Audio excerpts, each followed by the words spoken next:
过车了。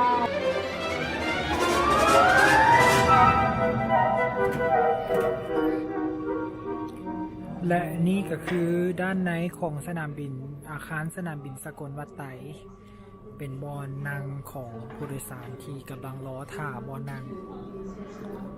จะประกอบไปด้วยห้านกาแฟเนาะห้านกาแฟแน่แล้วก็มีบอนนั่ง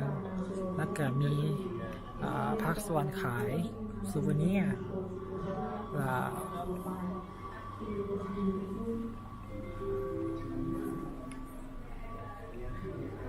ซึ่งประตูด้านออกของสนามบินสกลวัดไตก็สิมียูเกต1-2เนาะและ3-4 5แล้วก็6-7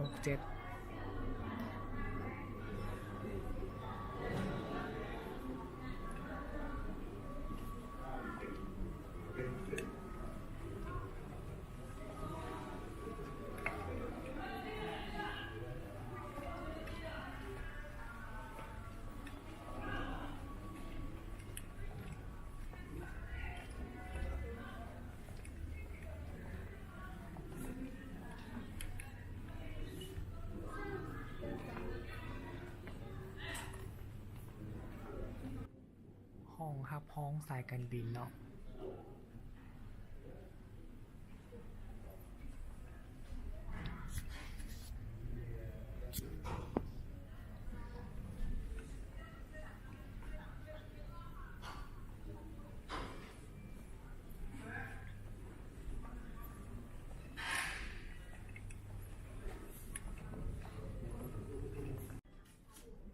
ซึ่งด้านในของสนามบินสากลวัดไตเนาะจะอำนวยความสะดวกให้ผู้ที่นับถือศาสนาหรือว่าคิงคัสศาสนาเนาะเป็นห้องสวดมนต์หรือว่าห้องการ prayer room เนาะ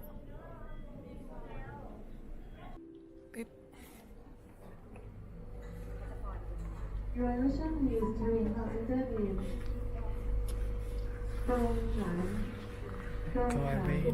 Consider for Sinai Eastern Airlines on flight to finance the returning to the is not นพพาพันธ์นาคกฤษนพพาพันธ์ The passenger for Thai Sinai on flight WE571 departing to Bangkok. Please contact our staff at the check-in counter immediately. Thank you. เสินทราบขอเงินเสินทานนับประกิตนพพาพันธ์ทานนับประกิตนพพาพันธ์ท่านเป็นสารของแต่เป็นไทยวันนี้ตัวผู้หญิงเรามีหน้าที่ซึ่งเป็นงานเป็นความโกรธเพราะนั้นที่เราบอกว่า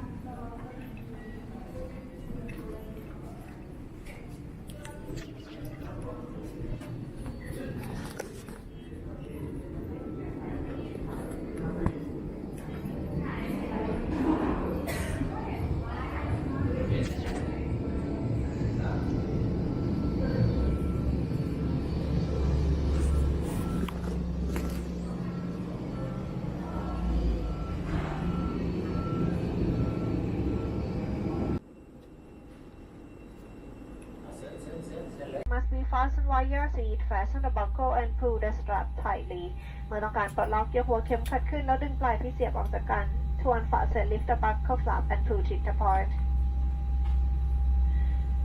ในกรณีที่ระบบอากาศภายในห้องโดยสารสูญเสียการควบคุมหน้ากากออกซิเจนจะปล่อยลงมาโดยอัตโนมัติ In case of loss of cabin pressure the oxygen mask will be released automatically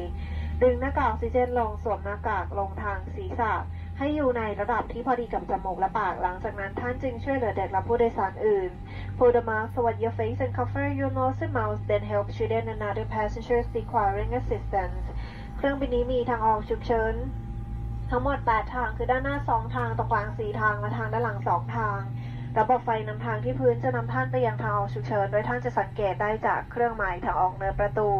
The emergency exits are clearly marked with exit signs on both sides of the aircraft. There are 8 exits, 2 at the front, 4 in the middle, and 2 at the rear of the cabin. The floor lighting system will lead you to the emergency exit. Please locate the emergency exit nearest to you. กรุณาศึกษาคู่มือความปลอดภัยในกระเป๋าหน้าที่นั่งของท่านโดยละเอียด You will find the safety information card in the seat pocket. Please read this carefully. เก็บสัมภาระไว้ในที่เก็บของในศีรษะหรือใต้ที่นั่งด้านหน้าของท่าน รัดเข็มขัดนิรภัยให้กระชับจัดพนักเก้าอี้ให้อยู่ในระดับตรงพับเก็บตรงได้ที่นั่งกลับที่พักแขนลงพร้อมทั้งเปิดม่านหน้าต่าง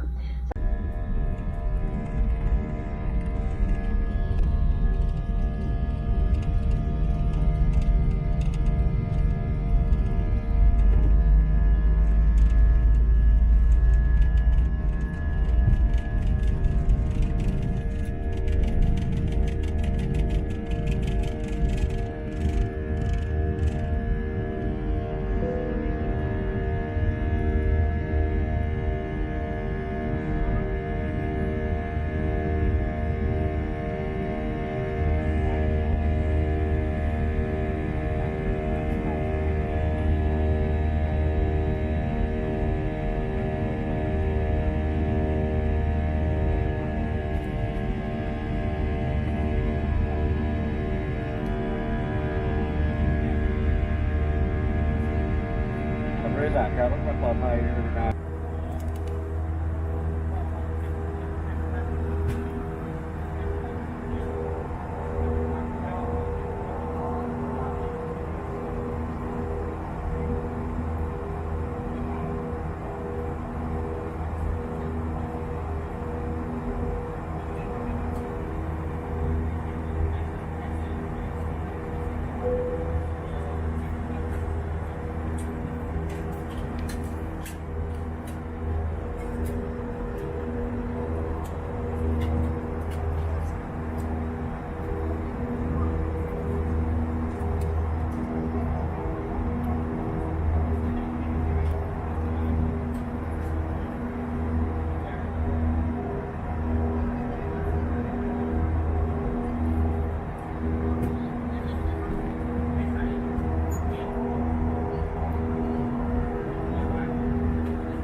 บ่อย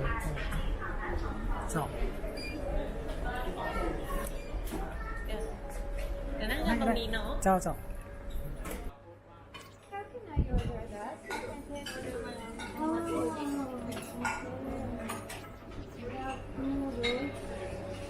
สั่งข้าวได้นะ โอเค เราได้หมด